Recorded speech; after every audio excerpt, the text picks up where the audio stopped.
Good morning students. आज हम लोग स्टैंडर्ड 11th में सब्जेक्ट इकोनॉमिक्स या अर्थशास्त्र में पार्ट 4 पूर्ति, जिसे हम कहते हैं सप्लाई, उसका हम आगे का पॉइंट पढ़ेंगे कि कीमत और पूर्ति के बीच संबंध क्या होता है।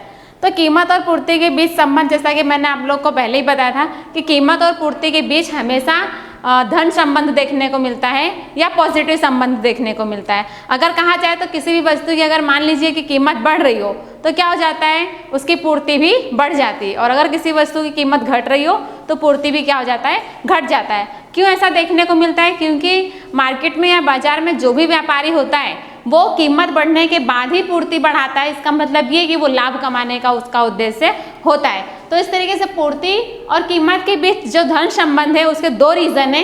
पहला रीजन है कि वस्तु की कीमत बढ़ने पर लाभ के उद्देश्य से अनेक प्रतिस्पर्धी का प्रवेश।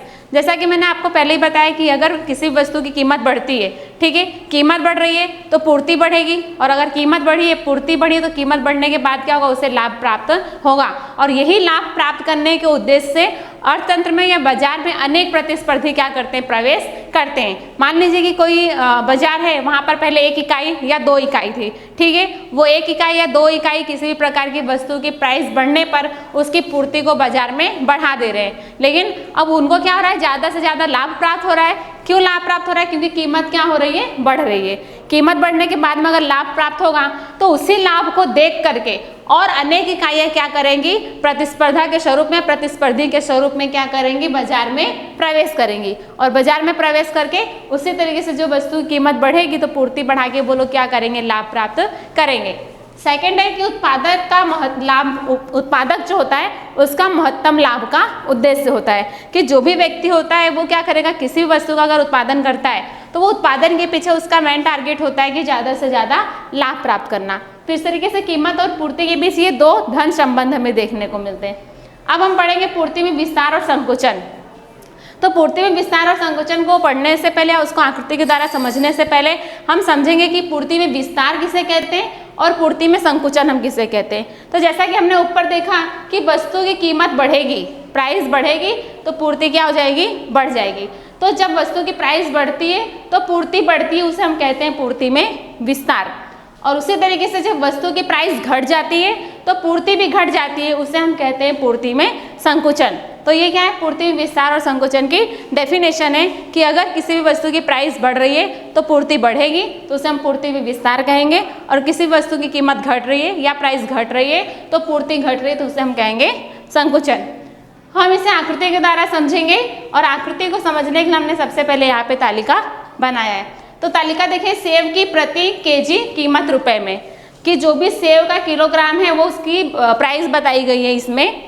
और सेकंड है कि सेव की पूर्ति किलोग्राम में। तो देखिए सेव की जो किलोग्राम में कीमत बताई गई है 50, 60, 70, 80 और 90।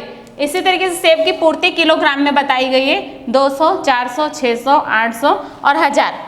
इस तालिका को देख करके आप कह सकते हैं कि कीमत और पूर्ति के बीच हमेशा धन संबंध है। देखिए प्राइस बढ़ रही है 50, 60, 70, 80, 90, तो पूर्ति भी क्या हो रही है, बढ़ रही है, ठीक है, मतलब कि दोनों के बीच धन संबंध है। अगर इसका अपोजिट हम देखें कि 90, 80, 70, 60, 50, अगर प्राइस कम होती नजर आएगी तो क्या होगा, पूर्ति भी हमें कम नजर में दिखेगा। तो हम कह सकते हैं कि पूर्ति और कीमत के बीच हमारा क्या होता है, हमेशा धन संबंधी होता है। अब हम इसे आकृति के द्वारा समझेंगे। देखिए ये पूरी आकृति बनी हुई है। जैसा कि आप सभी लोग को पता है, ओ एक्स अक्ष पर हम सेव की पूर्ति दर्शाते हैं किलोग्राम में, और ओ वाई अक्ष पर हम दर्शाते हैं सेव की कीमत रुपए में। तो देखिए सेव की कीमत रुपए में यहाँ दर्शाया गया है 10, 20, 30, 40, 50, 60, 70, 80, 90, 100। यहाँ तक हमने दर्शाया क्योंकि लास्ट यहाँ 90 है तो हम 100 तक ले लिए। उसके बाद में वाई अक्ष पर 200, 400, 600, 800, 1000, 1200 इस तरीके से दर्शाया गया है। अब देखिए हमें पढ़ना है सिर्फ पूर्ति में विस्तार और संकुचन। तो हमारा ऐसा कौन सा पॉइंट है कि जहाँ से देख करके हमें पता चलेगा कि पूर्ति में विस्तार हो रहा है और संकुचन हो रहा है। तो देखिए ये जो वस्तु की प्राइस 70 और ये जो पूर्ति है 600, ये एक ऐसा पॉइंट है, मूल बिंदु है। ये क्या मूल बिंदु, कि इसी मूल बिंदु के द्वारा ही हम समझ सकते हैं कि कहाँ पर पूर्ति में विस्तार हो रहा है और कहाँ पर पूर्ति में संकुचन हो रहा है। तो देखिए जब वस्तु की कीमत 70 है तब सेव की पूर्ति किलोग्राम में कितनी है, 600। मतलब कि ये देखिए 70 है, वस्तु कीमत 70।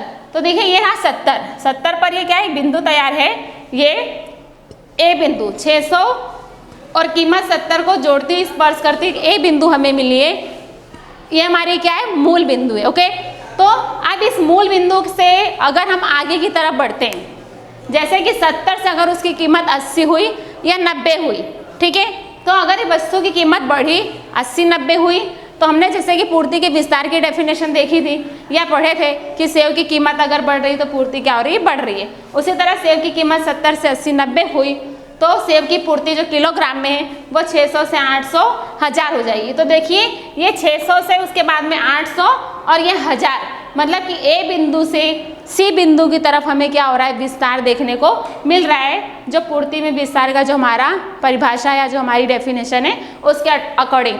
तो ए बिंदु से सी बिंदु की तरफ हमें क्या देखने को मिल रहा है, पूर्ति में विस्तार। उसी तरीके से अगर सेव की जो कीमत है केजी में वो 70 से घट के 60 और 50 हो रही है, तो पूर्ति भी क्या हो रही है, 600 से 400 और 200 हो रही है, मतलब कि पूर्ति में भी क्या हो रहा है, संकुचन हो रहा है। इसकी पूर्ति में संकुचन की परिभाषा के अनुसार या डेफिनेशन के अनुसार। तो ये मूल बिंदु जो हमारा ए है, इस ए मूल बिंदु से जो हमारी रेखा है वो किस तरफ जाएगी, संकुचन की तरफ। क्यों संकुचन की तरफ जाएगी, क्योंकि ये 600 से 400 200 पूर्ति है और कीमत 70 से 60 और 50 है। आप यहाँ देख सकते हो एक्स अक्ष पर सेव की कीमत, सेव की सप्लाई या पूर्ति है केजी में, जो 600 हमारा ए मूल बिंदु है और उसके बाद 600 से 400 200 हो रहा है और कीमत क्या हो रही है, हमारी घट रही है, ये 70 से 60 फिर 50 हो रही है।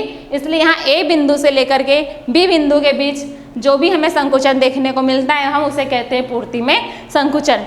तो विद्यार्थी मित्रों आज हमने क्या पढ़ा, कीमत और पूर्ति के बीच जो हमारा संबंध है किन दो कारणों से है, तो वो दो कारण ये है कि वस्तु कीमत बढ़ने पर जो प्रतिस्पर्धी होते हैं वो बाजार में प्रवेश करते हैं और दूसरा जो उत्पादक होता है वो लाभ प्राप्त करने के उद्देश्य से उत्पादन करता और पूर्ति को बढ़ाता है। इस तरीके से हमने दो संबंध देखे और उसके बाद में पूर्ति में विस्तार और संकुचन को तालिका के द्वारा आकृति के साथ हमने इसे समझ प्रस्तुत की। आज के लिए बस इतना ही, धन्यवाद।